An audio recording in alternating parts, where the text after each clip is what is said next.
The Sports Xchange.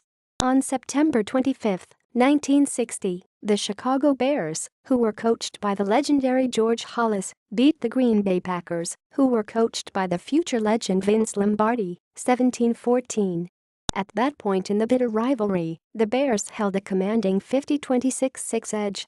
With the Packers sweeping last year's games, the series is knotted 94-94-6. On Thursday night in Green Bay, the Packers could take the series lead for the first time since 1932. "That's important for our fan base," Packers coach Mike McCarthy said. "It's important to your tradition and history of the National Football League being the longest rivalry. And it factors in your preparation. We make that loud and clear each and every year. We spent time on that today in the team meeting. We'll be ready to play Thursday night.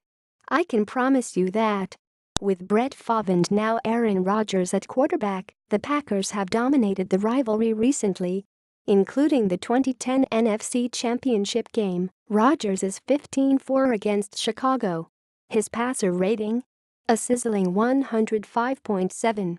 Protecting Rodgers will be the major challenge for the Packers, 2-1, who are coming off an overtime victory versus Cincinnati. Left tackle David Bakhtiari missed the last two games with an injured hamstring.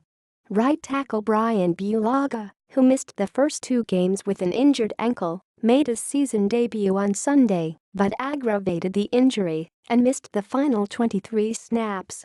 Both players were limited participants in practice.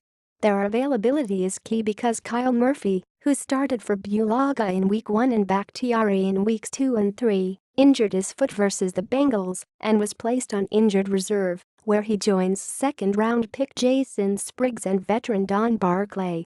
"Protection-wise, we have had to be smart about who's playing out there and what we can handle," Rodgers said. "It's been tough with those guys we've had who have been out. You're talking about two starters and then primary backups who have been out. So, it's been a work in progress, but those guys are playing hard." The Bears, 1-2, who are coming off an overtime win against Pittsburgh, will throw an improved cornerback core at Rodgers.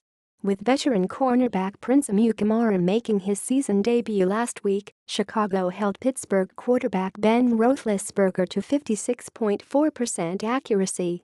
Antonio Brown caught 10 passes, but the rest of the receivers combined for 4 catches and 14 targets. The question for Chicago offensively is whether it can throw the ball at a competent level. Mike Glennon ranks 9th in the league in completion percentage, but next to last in yards per attempt and 25th in passer rating. Against Pittsburgh, he threw 2 interceptions and completed only 1 pass to a wide receiver. Chicago's longest pass play this season has gone for just 22 yards. Where the Bears could make some hay against Green Bay's defenses with the two-headed running game of Jordan Howard and Tarik Cohen. Howard, who as a rookie finished second in the NFL in rushing, bounced back from a 7-yard performance in a loss at Tampa Bay to pile up 138 yards and 2 touchdowns versus Pittsburgh. The diminutive Cohen ranks second in the NFL with a 6.5-yard average, leads the team with 20 receptions and handles punt returns as well. "To have a complement in the backfield is, frankly, a lot of fun as an offensive coordinator," McCarthy said.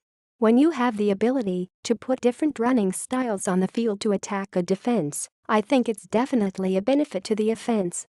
Howard and Cohen lead a rushing attack that's averaging 5.0 yards per carry. Green Bay, which has relied on an undersized 6 defensive back package, is giving up 4.5 per carry. "We're going to run the ball," Glennon said. "I think that's what we've established is that we're going to run the ball against every opponent. I don't think this week is going to be any different." Howard and Cohen could be running behind the Bears' Pro Bowl guards for the first time this season. Kyle Long, ankle, missed the first 2 games, but started last week, his first game since November 13.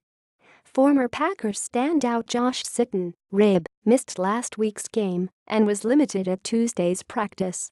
"We'll probably be as close to intact as we've been all season," Bears coach John Fox said of his line.